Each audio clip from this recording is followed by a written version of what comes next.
Taste the Daily.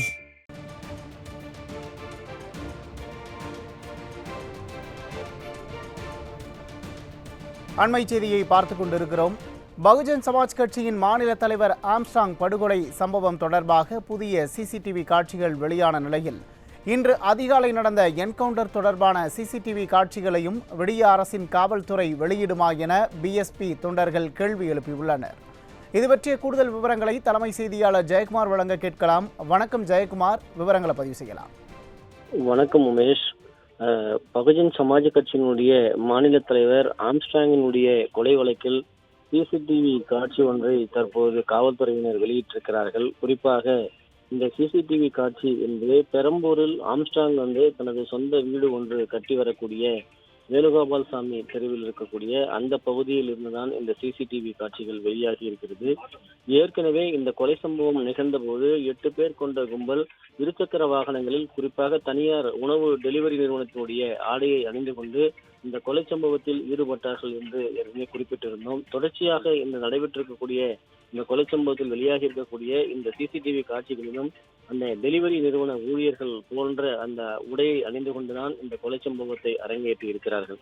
குறிப்பாக காவல்துறையினருக்கு கடந்த 5ஆம் தேதியே இந்த சிசிடிவி காட்சிகள் கிடைத்திருந்தால் அப்பொழுதே இவர்கள், அதாவது காவல் நிலையத்தில் சரணடைந்த குற்றவாளிகளுடைய புகைப்படங்களையும் அதே போன்று காவல்துறையினுடைய கட்டுப்பாட்டில் அவர்களுடைய கைகளில் இருந்த சிசிடிவி காட்சிகளையும் வெளியிட்டு இதுதான் அதனுடைய உண்மையான ஆதாரம் என்று வெளிப்படுத்தி இருக்கலாம். ஆனால் கடந்த 10 நாட்களாக உண்மையான குற்றவாளிகளை காவல்துறையினர் அடையாளம் காட்டவில்லை என்பதுதான் ஒரு நிதர்சனமான உண்மையாக இருக்கிறது. இன்றைக்கு திருவேங்கடம் மாதவரம் பகுதிக்கு விசாரணைக்காக அழைத்து சென்ற போது பயங்கரமான ஆயுதங்களை எல்லாம் பதுக்கி வைத்திருந்தார் என்று ஒரு புதிதாக அமைக்கப்பட்ட ஒரு கொட்டையை காண்பிக்கிறார்கள். அந்த கொட்டகை இன்று காலைதான் தோண்டப்பட்ட மண் தோண்டி கொட்டகை அமைத்தது போல காட்சியளிக்கிறது. அந்த கொட்டகைக்குள் எதற்காக திருவேங்கடம் சென்றார்? அந்த கொட்டகங்கள் ஆயுத கிடங்கு இருக்கிறது என்றார். ஆயுத கிடங்குக்குள் ஒரே ஒரு துப்பாக்கி மட்டும் எப்படி இருக்கும் என்கிற பல்வேறு கேள்விகள் எல்லாம் எழுகிறது. ஒரே ஒரு துப்பாக்கி மட்டும் இருந்தால் அதுதான் ஆயுத கிடங்கா என்பது கூட பல்வேறு சந்தேகங்களை எழுப்பியிருக்கிறது. இந்த சந்தேகங்களுடைய அடிப்படையில் திருவேங்கடத்தின் மீது நடத்தப்பட்ட துப்பாக்கிச்சூடு அந்த படுகொலை என்பது குறிப்பாக திருவேங்கடம் அந்த கடந்த 5ஆம் தேதி எத்தனை மணிக்கு வந்தார், எங்கிருந்து வந்தார், குறிப்பாக திருவேங்கடம் எந்த பகுதியைச் சேர்ந்தவர், இவர் மீது என்ன வழக்குகள் இருக்கிறது, ஏற்கனவே காவல்துறையினர் வெளிப்படைத்தன்மையோடு இதனை வெளியிட்டிருக்கலாம்.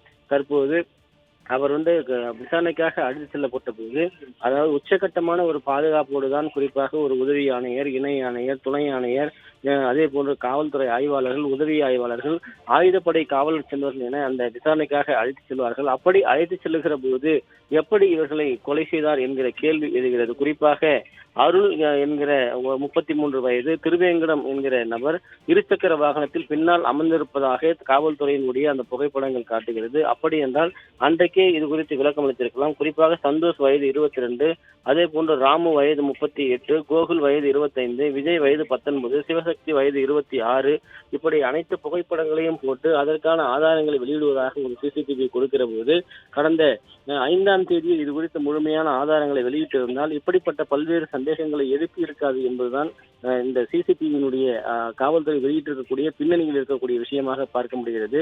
மிகப்பெரிய அளவில் ஒரு பகுஜன் சமாஜ் கட்சியினுடைய மாநில தலைவராக இருந்த ஆம்ஸ்ட்ராங்குடைய இந்த படுகொலை என்பது எந்த விதத்தில் ஒரு குற்றவாளிகளை அடையாளம் காண முடியாமல் கடந்த 10 நாட்களாக காவல்துறை மௌனம் காத்திருக்கிறது, அதே போல திணறி இருக்கிறது என்பதனுடைய பின்னணியாகத்தான் இதனை பார்க்க முடிகிறது. ஏன் இவ்வளவு சிசிடிவி ஆதாரங்கள் இருந்தும் அந்த குற்றவாளிகளை இவர்கள் அடையாளம் கண்டு உடனடியாக கைது செய்ய முடியவில்லை? அவர்கள் எதற்காக பெரியபாளையம் சென்றார்கள்? அதன் பிறகு அண்ணா நகர் காவல் நிலையத்தில் சரணடைந்தார்கள். சரணடைந்தவர்கள் பிறகு எதற்கு இவர்கள் தான் குற்றவாளி என்பதை உறுதியாக தெரிவிப்பதற்கு இவ்வளவு காலதாமதம் ஏற்பட்டது என்கிற பல்வேறு கேள்விகள் இருக்கிறது.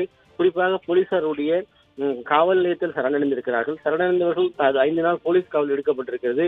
காலம் தாண்டி இப்போது எதற்காக இந்த படுகொலை துப்பாக்கி சூடு நடத்தப்பட்டு கொலை செய்யப்பட்டிருக்கிறார் என்ற கேள்வி எல்லாம் எழுந்திருக்கிறது.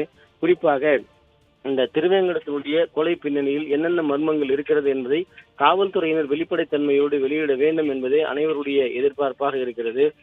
இந்த அனைத்து குற்றவாளிகளுடைய பின்னணியை பார்க்கிற போது அனைவருமே ராணிப்பேட்டை, வேலூர், திருவள்ளூர் இது சார்ந்த பகுதிகளாகவே இருக்கிறார்கள். இவர்கள் என்ன காரணத்திற்காக ஆம்ஸ்ட்ராங்கின் மீது முன்பகை காரணத்திற்காக இவரை கொலை செய்தாரா, வேறு என்ன காரணங்களுக்காக இவரை கொலை செய்தார்கள் என்கிற கேள்வியும் எழுகிறது.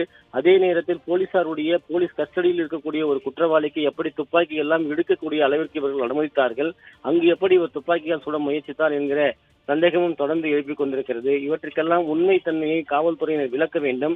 இந்த காலம் கடந்து 10 நாட்களுக்கு பிறகு இந்த சிசிடிவி ஆதாரங்களை வெளியிடக்கூடிய அந்த காட்சிகளை பார்க்கிற பொழுது மிக கொடூரமான முறையில் அந்த மாநில தலைவர் ஒரு வெட்டி கொலை செய்யப்படுகிறார்.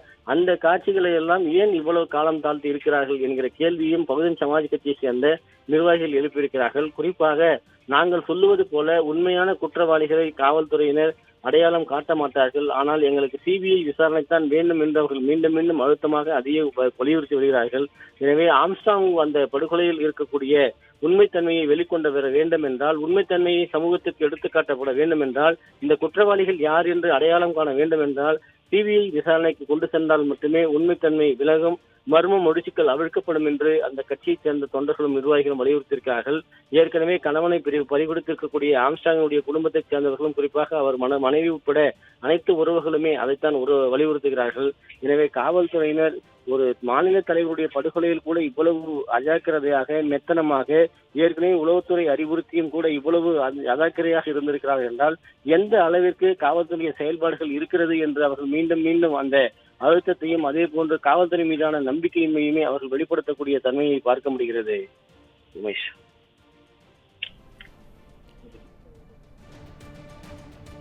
விவரங்களுக்கு நன்றி ஜெயக்குமார்.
பகுஜன் சமாஜ் கட்சியின் மாநில தலைவர் ஆம்ஸ்ட்ராங் படுகொலை சம்பவம் தொடர்பான புதிய சிசிடிவி காட்சிகள் வெளியாகி இருக்கக்கூடிய நிலையில் இன்று அதிகாலை நடந்த என்கவுண்டர் தொடர்பான சிசிடிவி காட்சிகளையும் விடிய அரசின் காவல்துறை வெளியிடுமா என பிஎஸ்பி தொண்டர்கள் கேள்வி எழுப்பியிருக்கிறார்கள். இது தொடர்பான அண்மை செய்தியை பார்த்து வருகிறோம்.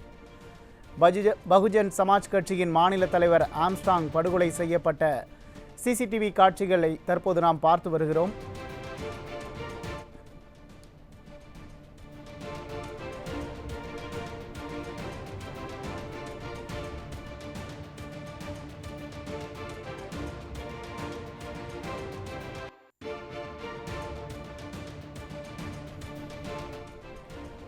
பகுஜன் சமாஜ் கட்சியின் மாநில தலைவர் ஆம்ஸ்ட்ராங் படுகொலை செய்யப்பட்ட சிசிடிவி காட்சிகள் வெளியாகி இருக்கக்கூடிய நிலையில்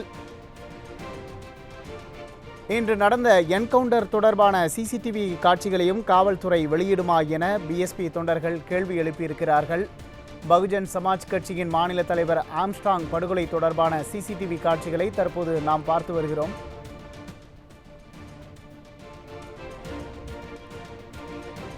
பகுஜன் சமாஜ் கட்சியின் மாநில தலைவர் ஆம்ஸ்ட்ராங்கை படுகொலை செய்யப்பட்ட சிசிடிவி காட்சிகளை தற்போது நாம் பார்த்து வருகிறோம்.